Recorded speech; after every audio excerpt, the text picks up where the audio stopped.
have been making these for about 8 years. The name Fleshlette came honestly from baguette. The idea was that I wanted to make something that was small and fleshy, but kind of sounded cute and indicated that it was diminutive.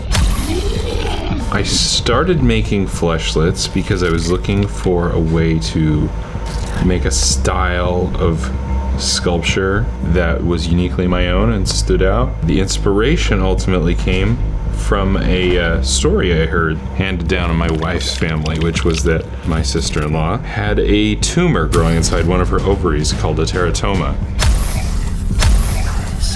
And a teratoma is essentially a group of stem cells just kind of gone awry, dividing and multiplying on their own and creating random human body parts at will. They will grow teeth, hair, sometimes you'll get little bits of bone or other matter, things that you would not normally find inside a tumor.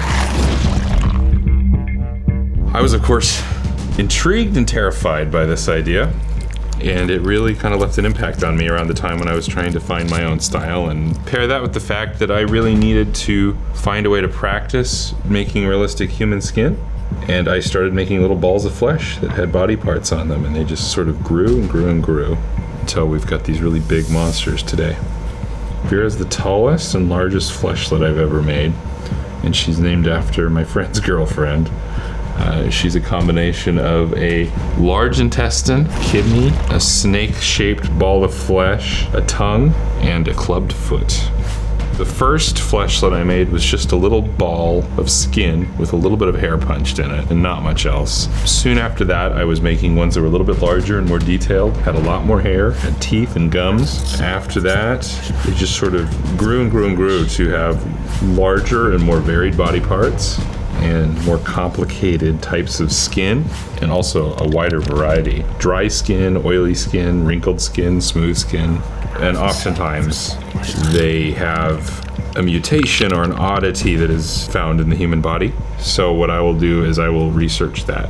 I never incorporate animals or, other mammals into them.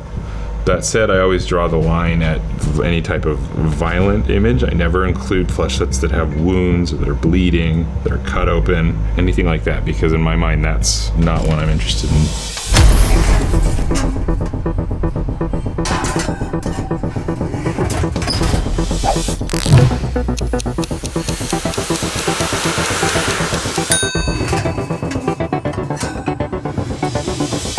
I like to give them all names because, for one, it's the only really easy way to talk about them, because otherwise it's just the one that has teeth. No, the other one that has teeth that's kind of like it, but more of a scrotum. So this way, they're really easy to definitively and quickly tell them apart.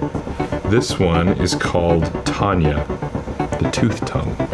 There is a syndrome that people get sometimes where when they have their jaw wired shut and they can't use their mouth for prolonged periods of time, they get a sort of hair, although it's not really hair, and I don't remember what the medical condition is called, but it creates sort of a mat on the back of their tongue. And I always thought that was really gross, and then I thought teeth coming out of a tongue would be a really great image. My immediate family, my wife, my son, they all like the fleshlettes, but my parents are obviously from a different generation. They find them to be pretty disturbing, and they don't understand why their little country boy from northwestern Montana is making these bizarre monsters. I'm not really honestly not trying to gross people out. I just find them to be a really kind of fun, weird way of looking at the human body.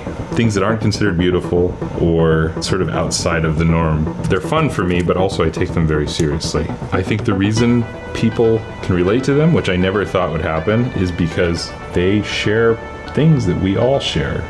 Maybe a tongue with teeth growing out of it, which we don't have, but we all have tongues, and they're very sensitive parts of our bodies that immediately elicit reactions when we see them. I think ultimately that's why fleshlettes have become this weird, successful thing that resonates with a certain group of people. They can kind of understand in a weird way how this completely abnormal creature feels.